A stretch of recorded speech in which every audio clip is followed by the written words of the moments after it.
45 minute board पर ध्यान देना और टाइमिंग देखना बुआ। जब 15 मिनट बच जाए, 1:15 हो जाएगा तो स्टॉप करवा देना। 1:45 मिनट लगातार लेक्चर सुनना। एक अध्याय कल खत्म कर चुके हैं, आज समझते भी एक अध्याय 45 मिनट में काम खत्म। ठीक है। क्वेश्चन है रिफ्लेक्शन ऑफ लाइट, मतलब प्रकाश का अपवर्तन। परावर्तन हम कल बता चुके थे, अपवर्तन समझो। परावर्तन हम बताए थे वो है जब किसी माध्यम से प्रकाश आती है पुनः क्या आती है, लौट जाती है, उसे क्या कहते हैं, प्रकाश का परावर्तन। अपवर्तन का समझना, अपवर्तन क्या है। कहता प्रकाश का अपवर्तन हुआ, प्रकाश कहता प्रकाश किन किरणों के लिए, किन किरणों के एक पारदर्शी माध्यम से दूसरे पारदर्शी माध्यम में जाने पर दिशा परिवर्तन की क्रिया को प्रकाश का अपवर्तन कहते हैं। फिर ध्यान दो, उसमें था प्रकाश के परावर्तन में जब प्रकाश एक माध्यम से गई और पुनः लौटने की क्रिया को हम क्या कहते हैं, प्रकाश का परावर्तन। लेकिन यहाँ पर अपवर्तन की बात जब आती है तो प्रकाश तो जाती है लेकिन एक पारदर्शी माध्यम में, जैसे सपोज करो पारदर्शी माध्यम मतलब पानी में प्रकाश प्रवेश करती है, वहाँ से प्रकाश जब वहाँ से अपवर्तन होना शुरू करती है, वहाँ से फिर पानी से पानी एक दिशा से दूसरी दिशा में जाना प्रारंभ करती है, समझा कहते हैं प्रकाश का अपवर्तन। जैसे कि सपोज करो यहाँ पर वो पानी है, ये तुमको पानी दिख रहा, पारदर्शी माध्यम है ना पानी। यहाँ तुमको क्या होता है, प्रकाश है, यहाँ सूर्य भगवान है, यहाँ सूर्य भगवान मस्त देख रहे अपने आंखों से ऐसे करके। सूर्य भगवान जब देखते हैं यहाँ प्रवेश कर गया वो क्या, प्रकाश। क्या प्रवेश कर जाता है, प्रकाश। यहाँ पर किसी वस्तु पर, फिर ध्यान दो, प्रकाश की किरणें के एक पारदर्शी माध्यम मतलब पानी। पारदर्शी माध्यम कल मतलब समझाए थे, जो आर पार दिख जाए उसे हम क्या कहते हैं, पारदर्शी। यहाँ वो पारदर्शी माध्यम से मतलब इस माध्यम से दूसरे पारदर्शी माध्यम में, फिर यहाँ से हुआ वही पारदर्शी माध्यम में जाने पर दिशा परिवर्तन कर ले। अब यहाँ से वो जाती है अब पुनः पानी से फिर यहाँ पारदर्शी माध्यम में दिशा परिवर्तन कर। क्या समझ में आया बात को। यहाँ से पारदर्शी माध्यम में जाती है, एक पारदर्शी माध्यम में जाएगी और दूसरी पारदर्शी माध्यम में जाकर वो अपने दिशा को चेंज कर ले या परिवर्तन कर ले, उसे हम क्या कहते हैं, अपवर्तन। क्या कहेंगे, अपवर्तन। प्रकाश का अपवर्तन कहते हैं। क्या समझ में आया, उसे क्या कहेंगे, प्रकाश का अपवर्तन। एक प्रकाश की चाल, प्रकाश की रोशनी एक पारदर्शी माध्यम में जाकर दूसरे पारदर्शी माध्यम में वो परिवर्तन हो जाए, उसे हम क्या कहते हैं, प्रकाश का अपवर्तन। क्या कहेंगे, प्रकाश का अपवर्तन। परावर्तन बार बार कौन बोल रही है, प्रकाश से हम क्या बोलेंगे, अपवर्तन। क्या याद हुआ, प्रकाश का अपवर्तन कहते हैं। अगला क्वेश्चन क्या हम आते हैं, क्वेश्चन हुआ है स्पीड ऑफ लाइट, प्रकाश की चाल। अगर हम बोले हैं किसकी चाल हुआ, प्रकाश की चाल, स्पीड ऑफ लाइट। विभिन्न माध्यम में प्रकाश की चाल, विभिन्न माध्यम में प्रकाश की चाल विभिन्न होती है, मतलब भिन्न भिन्न होती है। उसे प्रकाश या निर्वात या शून्य या बोले मुक्त आकाश में सबसे तीव्र गति लगभग 3 लाख किलोमीटर प्रति सेकेंड होती है, उसे हम क्या कहते हैं, वो प्रकाश की चाल। प्रकाश की चाल मतलब क्या होता है, हम क्या बताए थे, भिन्न माध्यमों में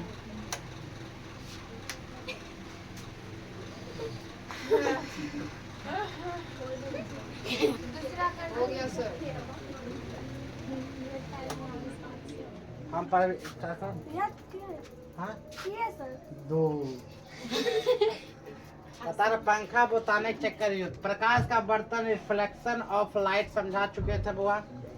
परिवर्तन की प्रक्रिया प्रकाश का बर्तन का दिशा बता जो। प्रकाश की चाल, स्पीड ऑफ लाइट, विभिन्न माध्यम में प्रकाश की चाल विभिन्न होती है। प्रकाश की निर्वात और शून्य। निर्वात या शून्य का मतलब समझो, जहाँ प्रकाश की चाल ना हो, जहाँ प्रकाश की चाल ना हो या निर्वात प्रकाश की चाल ना होगा, या निर्वात प्रकाश की चाल बहुत फास्ट होता हुआ, या शून्य प्रकाश की चाल फास्ट होता। मुक्त अवकाश में भी सबसे तीव्र गति में लगभग 3 लाख किलोमीटर प्रति सेकंड की रफ्तार के प्रकाश की चाल होता है। तुमसे अगर क्वेश्चन पूछा जाए वो प्रकाश की चाल कितनी है, तो बोलेंगे शून्य में प्रकाश की चाल कितनी होता है, क्या बोलेंगे 3 लाख किलोमीटर प्रति सेकेंड। प्रकाश की चाल क्या होता है 3 लाख प्रति किलोमीटर प्रति सेकेंड। किसमें शून्य में प्रकाश की चाल 3 लाख किलोमीटर प्रति सेकेंड, निर्वात में प्रकाश की चाल 3 लाख किलोमीटर प्रति सेकेंड, और बोले जहाँ वायुमंडल ना हो, अवकाश रहे, वहाँ पर 3 लाख किलोमीटर प्रति सेकेंड। इनफैक्ट प्रकाश की चाल अगर तुमसे पूछा जाए तो कितना होगा 3 लाख किलोमीटर प्रति सेकेंड, यानी कि निर्वात में प्रकाश की चाल कितना 3 लाख किलोमीटर प्रति सेकेंड। आगे हम देखते हैं, किसी को गर्मी मत लगना, आराम से पढ़ो।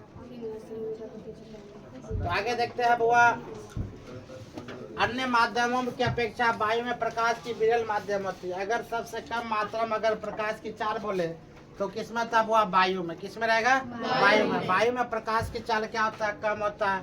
पानी में प्रकाश की चाल क्या होता है बुआ, कम होता है। अब वायु में प्रकाश की चाल कम, पानी में प्रकाश की चाल कम, ना धूल कण में प्रकाश की चाल कम हो जाता है। कांच की अपेक्षा पानी में प्रकाश की चाल कम होता है। हम बोले जस्ट अभी क्या बताए थे बुआ, कांच की अपेक्षा पानी में प्रकाश की चाल क्या होता है, कम होता है। कांच का पानी में सबसे कम होता है प्रकाश की चाल, कांच में तरमन ज्यादा भी होता है ना। कांच अगर लगा लो इस पार से उस पार क्या आता है वो प्रकाश आता है ना, उसी मामले पानी में सबसे कम प्रकाश की चाल। इसे पानी में तुम डुबकी लगा कर देखो ऊपर की ओर तो प्रकाश आती है नहीं आती है। तो प्रकाश नहीं रहने की वजह से बुआ क्या होता है, पानी में हार्ट अटैक की समस्या सबसे ज्यादा होती है। आज स्कूल में सवेरे छुट्टी हो गया था कि स्कूल में सवेरे छुट्टी होने के कारण सब एब्सेंट। रीजन बताओ क्यों? स्कूल में छुट्टी हुआ होगा, मजा से सो गया होगा। सर छुट्टी नहीं हुआ था, हम लोग चले आए थे। हाँ चलो ठीक, बहुत बढ़िया चले आए थे, ऐसा लड़की होना चाहिए। तो क्या बोले, प्रकाश की विरल माध्यम वायु अपेक्षा कांच के प्रकाश सघन माध्यम में है, या कांच की अपेक्षा वायु प्रकाश विरल माध्यम में है। ठीक है, अगला और हम देखते हैं बुआ। देखो यहाँ पर क्वेश्चन साफ साफ दे रखा तुमने। शून्य में प्रकाश की चाल कितना होता है, 3 लाख किलोमीटर प्रति सेकेंड। पानी में प्रकाश की चाल होता है वो 2,25,000 किलोमीटर प्रति सेकेंड। कांच प्रकाश की चाल होता है 2 लाख किलोमीटर प्रति सेकेंड। अगर विरल माध्यम में ऐसे हम तुमसे पूछे जाए, जो शून्य में 3 लाख, शून्य में 3 लाख, वहीं पर बोला जाए कांच में बुआ 2 लाख, पानी में बोला जाए 2,25,000। पानी में प्रकाश की चाल कितना हुआ 2,25,000। कांच में बोला जाए कितना 2 लाख ना। सबसे कम प्रकाश की चाल किसमें है, चाल में, सॉरी तक गलत बोल दिया। सबसे कम किसमें है, कांच में। कितना 2 लाख, उसके बाद हुआ 2,25,000, उसके बाद कितना 3 लाख। फिर से याद करो, सबसे ज्यादा किसमें प्रकाश की चाल, उसके बाद कांच में। फिर से बोलो, पानी में प्रकाश की चाल कितनी, और शून्य में प्रकाश की चाल बताओ, कांच में प्रकाश की चाल बताओ कितना, कांच में 2 लाख, कांच में 2 लाख, इसमें 2,25,000, और शून्य में 3 लाख। शून्य बोले, निर्वात बोले या वायुमंडल ना बोले, समय कितना 3 लाख किलोमीटर प्रति सेकंड। क्या समझ में? कांच में, पानी में, हाँ शून्य में 3 लाख। तुम समझ में आ रहा है तुम लोग बुक में? नहीं है तुम इंग्लिश अपना कर लेना, ठीक है। चलो आगे देखते हैं। कहा जाता है इसमें, क्वेश्चन ध्यान दो। कहा जाता है जिस माध्यम का प्रकाश से घनत्व जितना ही अधिक होता है, उनमें प्रकाश की चाल उतना ही क्या होता है बुआ, कम होता है। फिर ध्यान दो क्वेश्चन में, जिस माध्यम का प्रकाशीय घनत्व जितना अधिक होता है, उनमें प्रकाश की चाल उतना ही क्या होता है, कम होता है। सिंपल सा बात है बुआ, जहाँ घनत्व ज्यादा है वहाँ प्रकाश की चाल क्या होगा, कम होगा। जहाँ घनत्व कम है वहाँ प्रकाश की चाल ज्यादा होगा ना। जहाँ घनत्व ज्यादा है वहाँ प्रकाश की चाल कम होगा, जहाँ घनत्व कम है प्रकाश की चाल अधिक होगा। ये सब तो सिंपल सा बात है। अगला क्वेश्चन बोलते हैं बुआ, क्वेश्चन है प्रकाश के अपवर्तन की व्याख्या करना, ठीक है। ध्यान दो, नंबर 1 में कहता है, क्वेश्चन है प्रकाश की किरणें विरल माध्यम विरल माध्यम का मतलब होता है जैसे वायु से सघन माध्यम में, वायु से सघन माध्यम में, प्रकाश की किरण विरल माध्यम से सघन माध्यम में, विरल माध्यम मतलब विरल माध्यम में जाएगा, वायु में टच होकर, और वह सघन माध्यम में जैसे क्या होगा, वह कांच, जैसे क्या होगा, कांच। आप सिंपल सा बात समझना, प्रकाश की किरणें विरल माध्यम से सघन माध्यम में जाने पर अविलंब की ओर मुड़ जाती है, अविलंब की ओर वह मुड़ जाती है। ये प्रकाश के अपवर्तन की व्याख्या है। तुमसे क्वेश्चन अगर पूछा जाए, वह प्रकाश के अपवर्तन किसे कहते हैं, क्या बोलेगा? प्रकाश के अपवर्तन में प्रकाश की किरण एक पारदर्शी माध्यम से दूसरे पारदर्शी माध्यम में वह प्रकाश मुड़ जाए या परावर्तन अपवर्तन कर जाए, उसे हम क्या कहते हैं? प्रकाश का अपवर्तन, है ना, अपवर्तन। उसी प्रकार प्रकाश के अपवर्तन की व्याख्या तुमसे बोला जाए तो प्रकाश की किरण विरल माध्यम में सघन माध्यम, तो विरल माध्यम कौन है? वायु। और सघन माध्यम कौन है? कांच। वायु में प्रकाश की चाल ज्यादा, कांच में प्रकाश की चाल कम, इसलिए बोलते हैं इसके विरल माध्यम में सघन माध्यम। सघन माध्यम में प्रकाश की चाल कम होगा और विरल माध्यम में प्रकाश की चाल ज्यादा होगा। क्या समझ में? विरल के माध्यम का मतलब वायु, सघन माध्यम मतलब कांच। समझ में आ गया? ये दोनों पर बुआ जब जाती है, प्रकाश की किरणें विरल माध्यम से सघन माध्यम के जैसे में जाने पर अविलंब की ओर क्या होता है, बुआ मुड़ जाता है।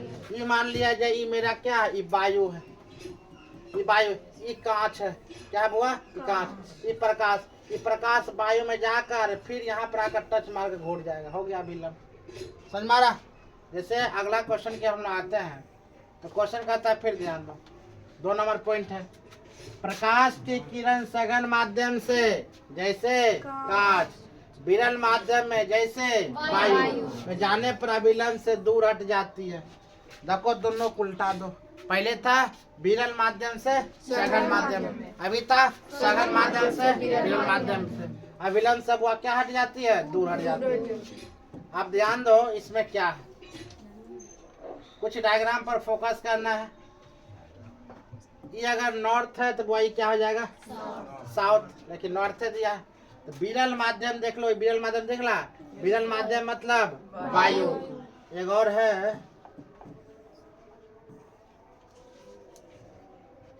छोट कर ले, हो गया।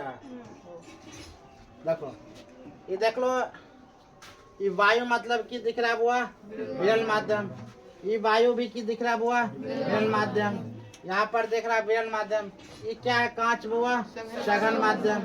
अब देखो कोई प्रकाश की चाल बुआ यहाँ से आ रही है, इसका मतलब क्या है, वायु विरल माध्यम से आ रही है ना, फिर इसमें प्रवेश कर रही है, ये एक मुख्य बिंदु है, इसमें प्रवेश की मतलब प्रकाश की चाल कम हो जाएगा, यहाँ प्रकाश की चाल ज्यादा, यहाँ प्रकाश की चाल कम, इस सघन माध्यम में घुस गई, फिर यहाँ पर आकर बुआ क्या करेंगे, यहाँ विरल माध्यम में चले मतलब ज्यादा, विरल माध्यम से और सघन माध्यम में, सघन माध्यम की और विरल माध्यम में। ठीक है, आगे लेकर चलते हैं, ध्यान दो।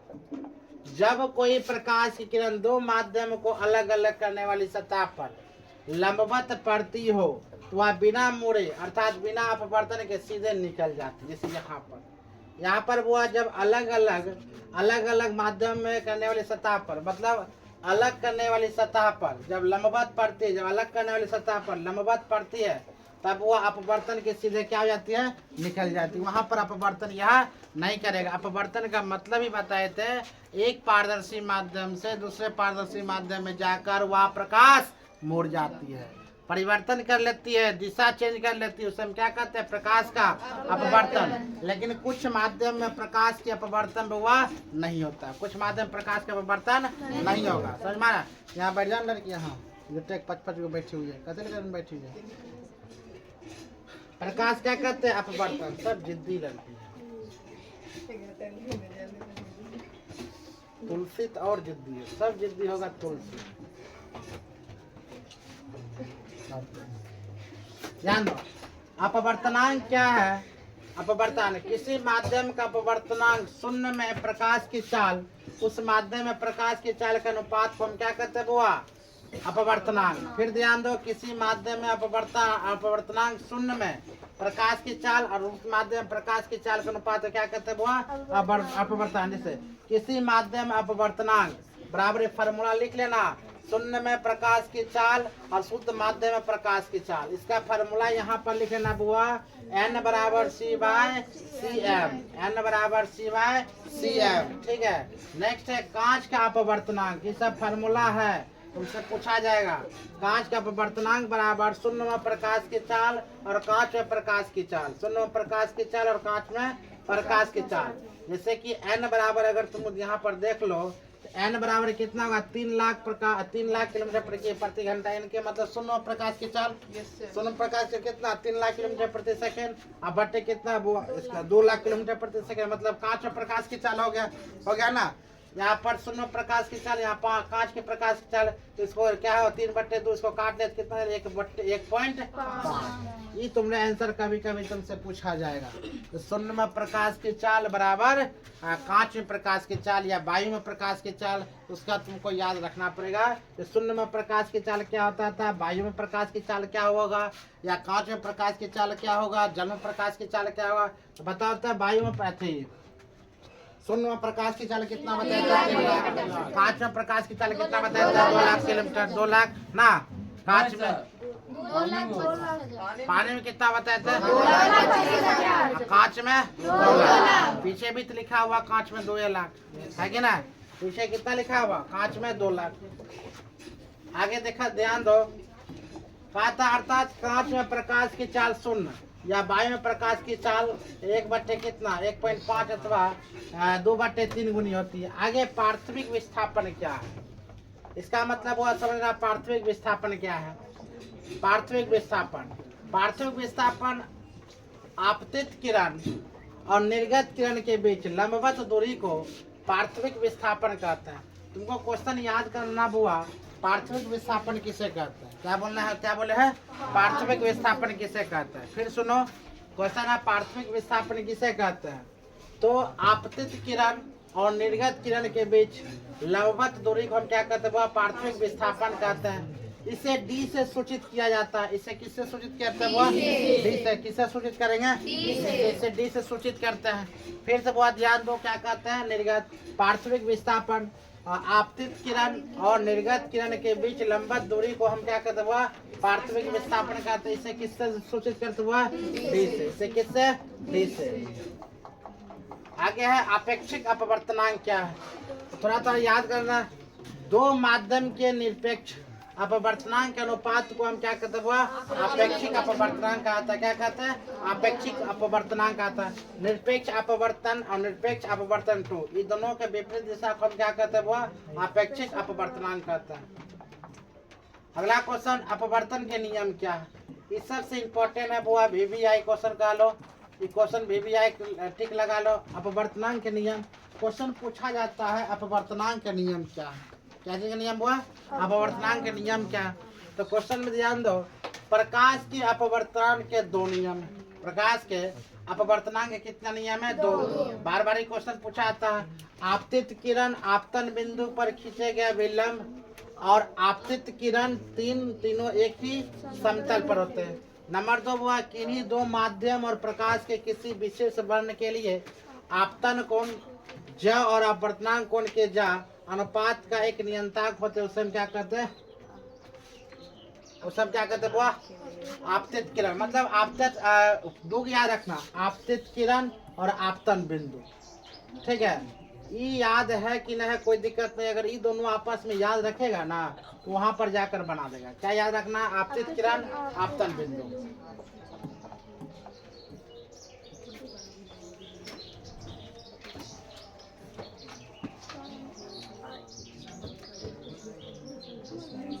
देखो ई मेन है।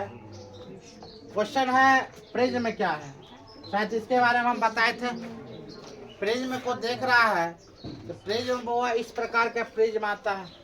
इसमें क्या है? प्रिज्म इस प्रकार का, कहीं डायग्राम में तुम देखा होगा, यह प्रिज्म एक तरह से देखा है। ये प्रिज्म हुआ है।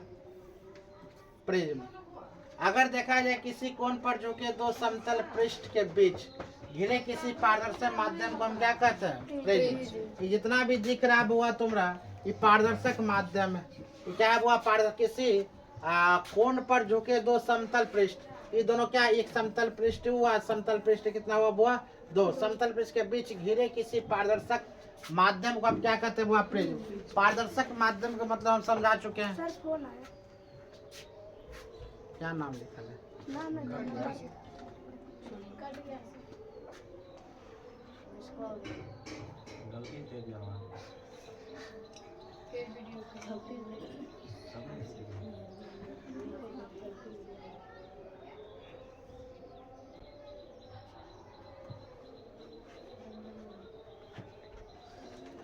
ध्यान दो, हम क्या कहते हैं? वह पारदर्शक माध्यम की ओर,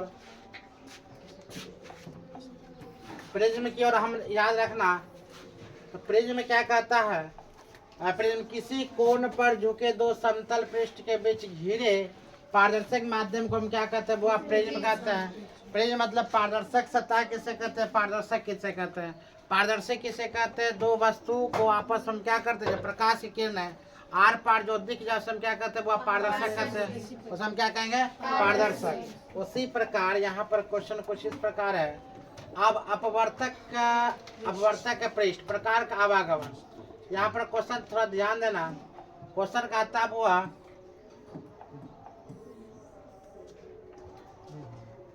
क्वेश्चन है अपवर्तक पृष्ठ मतलब प्रकाश का आवागमन इसके जिन दो फलकों से होती है उन्हें हम परावर्तक पृष्ठ कहते हैं। यहाँ पर जो प्रकाश की आवागमन जो होता हुआ जिस दो फलक से होती है उसे हम क्या कहते हैं? इसे जिन दो फलकों से होती है उसे उन्हें हम प्रकाश का अपवर्तक पृष्ठ कहते हैं। अगला क्वेश्चन के हम लोग आते हैं। तो क्वेश्चन कहता हुआ अपवर्तक कोण किसे कहते हैं? अपवर्तक पृष्ठ जिस सरल रेखा पर मिलती है उसे हम क्या कहते हैं? वो उसे प्रिज्म का अपवर्तक कोण कहते हैं। मतलब अपवर्तक कोण में जहाँ प्रकाश मिलती है उसे हम क्या कहते हैं? अपवर्तक कोण। जहाँ कहीं ना कहीं तो प्रकाश मिलेगी और जिस क्षेत्र में प्रकाश मिलती है उसे क्या कहते हैं? अपवर्तक कोण कहते हैं। अब आता है प्रिज्म का अपवर्तक कोण या प्रिज्म का कोण। अपवर्तक पृष्ठ के बीच के कोण को प्रिज्म कोण कहते हैं। जैसे कि मान लिया जाए यहाँ पर बीच के कोण को हम क्या कहते हैं? यहाँ बीच के कोण को हम क्या कहते हैं? अपवर्तक कोण का नाम।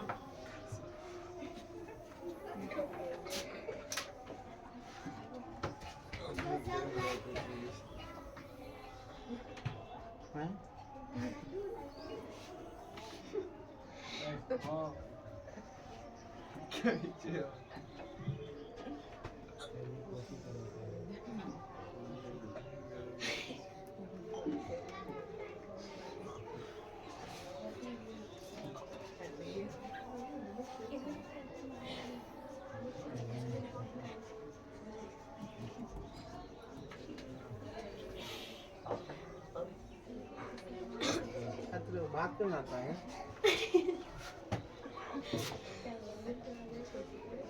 इसे क्या कहता है? अपवर्तक। आगे देखते हैं। प्रिज्म के मुख्य काट के अपवर्तक कोण के लंबवत एक तल द्वारा प्रिज्म के काट को प्रिज्म के मुख्य काट। तो कोई सब क्वेश्चन आ गया।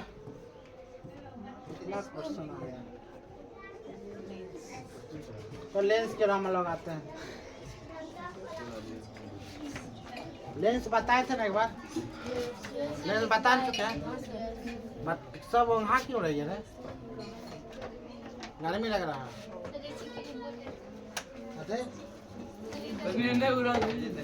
थोड़ा सा मेहरबानी करके सर घुमा कितने घुरल है? सर ठीक है प्लीज। सब ठीक है। सर पीछे वाला सर पीछे वाला तो ध्यान दो। क्वेश्चन ध्यान। लेंस पारदर्शक माध्यम, लेंस पारदर्शक पदार्थ को टुकड़ा जो दो निश्चित ज्यामितीय सतहों से घिरे होते हैं हम क्या कहते हैं? वो से लेंस कहते हैं। हम क्या कहेंगे? लेंस। लेंस फिर ध्यान दो। लेंस पारदर्शक पदार्थ का वह टुकड़ा है जो दो निश्चित ज्यामितीय सतहों से घिरा होता है। हम क्या कहेंगे? वो लेंस कहेंगे। लेंस कितने प्रकार की होती है? लेंस दो प्रकार के। लेंस कितने प्रकार के? वो दो प्रकार की, जैसे उत्तल लेंस एवं अवतल लेंस। उत्तल लेंस और अवतल लेंस। ध्यान दो। उत्तल लेंस, उत्तल लेंस में देखो, उत्तल लेंस में किनारे की अपेक्षा मध्य भाग क्या होता है? वो मोटा, मतलब इस प्रकार का होता है। ठीक है। किनारे का अपेक्षा उत्तल लेंस में किनारे की अपेक्षा मध्य भाग क्या होता है? वो मोटा। क्या कहेंगे? उत्तल लेंस। अवतल लेंस में मध्य की भाग अपेक्षा किनारे का भाग क्या होता है? अधिक मोटा। बीच वाली जहाँ भाग मोटा दिखाई दे उससे क्या करते हैं? उत्तल लेंस। अवतल लेंस में जहाँ किनारे का भाग मोटा दिखाई दे उसे हम क्या कहेंगे? अवतल लेंस। अवतल लेंस का मतलब किनारे का भाग, उत्तल लेंस का मतलब मध्य, हाँ बीच वाली भाग। बीच वाली भाग जहाँ दिखाई दे उसे क्या कहेंगे? उत्तल लेंस। और किनारे का भाग जहाँ दिखाई दे उसे हम क्या कहेंगे? वो अवतल लेंस। उसे हम क्या कहेंगे? अवतल लेंस। उत्तल लेंस के विभिन्न रूप देखो, यहाँ पर ध्यान है। उभयतल लेंस जिनके दो तल उत्तल होते हैं उसे हम क्या कहेंगे? वो उभयतल लेंस। समोत्तल लेंस जिसका एक तल क्या होता है? इस प्रकार के लेंस को हम क्या कहेंगे? समोत्तल लेंस। दूसरा उत्तल लेंस, ठीक है। अगर डायग्राम की ओर दिया है आप देखो, अब उत्तल लेंस किसे कहेंगे? जिसका एक तल अवतल और दूसरा तल क्या हुआ? उत्तल। इस प्रकार के डायग्राम अगर जहाँ दिख रहा है इसका मतलब इसे क्या कहेंगे? अवतल लेंस, ठीक है। आगे लेकर अवतल लेंस के विभिन्न रूप। अवतल लेंस लिख लो, ध्यान दो। उभयतल लेंस जिसके दोनों तल अवतल हो, इसके दोनों तल क्या हुआ? इस प्रकार के अवतल हो, उसे क्या कहे? उभयतल लेंस कहते हैं। आगे ध्यान दो, इस प्रकार के लेंस। समतलावतल लेंस किसे कहते हैं? तो यहाँ पर ध्यान दो, क्या कहता है? जिसका एक तल समतल और दूसरा क्या हो? अवतल हो। इस प्रकार के लेंस अगर जहाँ तुमको दिखाई दे इस प्रकार के लेंस, इसे हम क्या कहेंगे? वो समतला अवतल लेंस, ठीक है। नेक्स्ट क्वेश्चन की ओर देखते हैं। वो आप बातें नहीं, क्वेश्चन है वो यहाँ पर उत्तलावतल लेंस जिसका एक तल उत्तल और दूसरा तल क्या हुआ? अवतल। जिसका एक तल क्या हो? उत्तल और दूसरा अवतल। इस प्रकार के लेंस को हम क्या कहेंगे? उत्तला अवतल लेंस, ठीक है। अगला क्वेश्चन की ओर हम लोग आते हैं। वक्रता केंद्र तथा मुख्य अक्ष क्या है? वक्रता केंद्र तथा क्या होगा? वो मुख्य अक्ष क्या है? ध्यान दो, क्वेश्चन है वक्रता केंद्र किसे कहते हैं? लेंस के घेरने वाली गोलीय सतह के केंद्र को क्या कहते हैं? वक्रता केंद्र कहते हैं। मतलब लेंस की चारों पट्टी जो घेरा जाता है, लेंस के घेरने वाली गोलीय सतह को हम क्या कहते हैं? केंद्र को वक्रता केंद्र कहते हैं। अब वक्रता केंद्र मतलब मुख्य अक्ष क्या है? मुख्य अक्ष क्या है? किसी लेंस का मुख्य अक्ष उसकी सतह के वक्रता केंद्र को मिलाने वाली रेखा होती है, उसे हम क्या कहते हैं? वो मुख्य अक्ष कहते हैं। मुख्य अक्ष लेंस की वृत्तीय परिधि के व्यास को उसका द्वारक कहते हैं। नेक्स्ट क्वेश्चन के हम लोग आते हैं। आप देखो, उत्तल लेंस सब बता चुके थे। प्रकाश केंद्र हम लोग समझते क्या है? प्रकाश केंद्र किसे कहते हैं?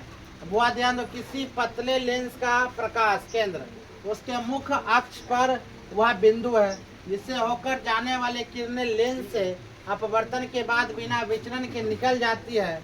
इसे ओ से क्या करते हैं? वह सूचित करता है। मतलब यह प्रकाश की केंद्र दिख रहा है, यहाँ से बिना मुड़े विचलित कर जाती है मुख्य अक्ष से, उसे हम क्या कहते हैं? वह प्रकाश के केंद्र कहते हैं। अब यह प्रकाश के केंद्र है, यहाँ से प्रकाश है, यहाँ से क्या करता है? वह प्रकाश निकल जाते हैं। खाली पानी पीने के लिए आता है, उसे हम कहते हैं प्रकाश के केंद्र कहते हैं। अगला क्वेश्चन क्या हुआ? देखो, फोकस। फोकस ध्यान दो, लेंस के फोकस मुख्य अक्ष पर वह बिंदु है जहां मुख्य अक्ष के समांतर किरण पुंज लेंस से निकलने के बाद मिलती या मिलती हुई क्या होती है? वह प्रतीत होती है। जहां लेंस वहाँ जो मुख्य अक्ष होता है प्रकाश निकलती है, मिलती हुई प्रतीत होती है, उसे हम क्या कहते हैं? फोकस। फोकस दूरी किसे कहते हैं? लेंस के प्रकाश के केंद्र ओ से फोकस के बीच की दूरी लेंस की फोकस दूरी कहलाती है। लेंस के प्रकाश केंद्र से ओ से फोकस के बीच की दूरी लेंस की फोकस दूरी कहलाती है। इसे एफ से वो क्या करते हैं? सूचित करते हैं। उसे किससे सूचित करते हैं? वो एफ से। किससे सूचित करेंगे? एफ से।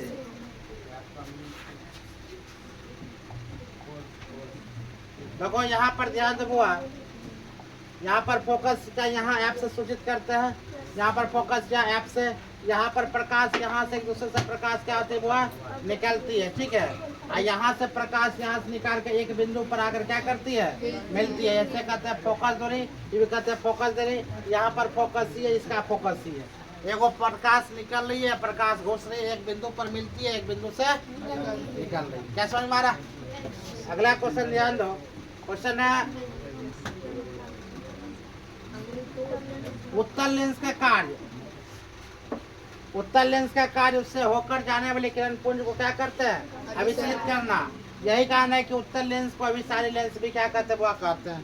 उत्तल लेंस क्या करते हैं, उत्तल लेंस का कार्य है उससे होकर जाने वाले किरण पुंज को क्या करते हैं, अपने में समाहित कर लेते हैं। इसीलिए उत्तल लेंस को हम क्या कहते हैं, अभिसारी लेंस भी कहते हैं। उत्तल लेंस जो कार्य करते हैं उससे होकर जाने वाले किरण पुंज अपने में समाहित कर लेता है और अभिसारित करता है। यही कारण है कि उत्तल लेंस को अभी क्या कहते हैं, वो अभिसारी लेंस भी कहते हैं। उत्तल लेंस को हम क्या कहते हैं, अभी सारी लेंस कहते हैं। टाइम हो गया तुम्हारा, देखना ठीक है। अवतल लेंस का कार्य उससे होकर जाने वाले किरण पुंज को अपसारित करना, यानी कि अवतल लेंस का कार्य उससे होकर जाने वाले किरण पुंज को क्या करता है, वो अपसारित करना। यही कारण है कि अवतल लेंस को अपसारी लेंस भी कहते हैं। नेक्स्ट क्वेश्चन है वो क्या, ध्यान दो। लगता है 1 मिनट 60 सेकेंड लास्ट है ना, बहुत है कि सर इसको सेव कर मैथ नहीं होगा, छोड़िए सर इसको सेव मैं बहुत है अभी लगने लगा। इसको कैसे करे रे, कौन बगल ना सर वो चुकी है ना बीच वाला ये वही नीचे वाला सर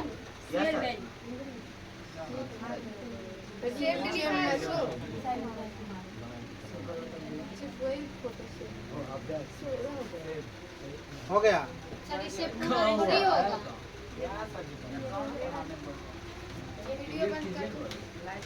वीडियो बंद कर दो। वीडियो बंद करो।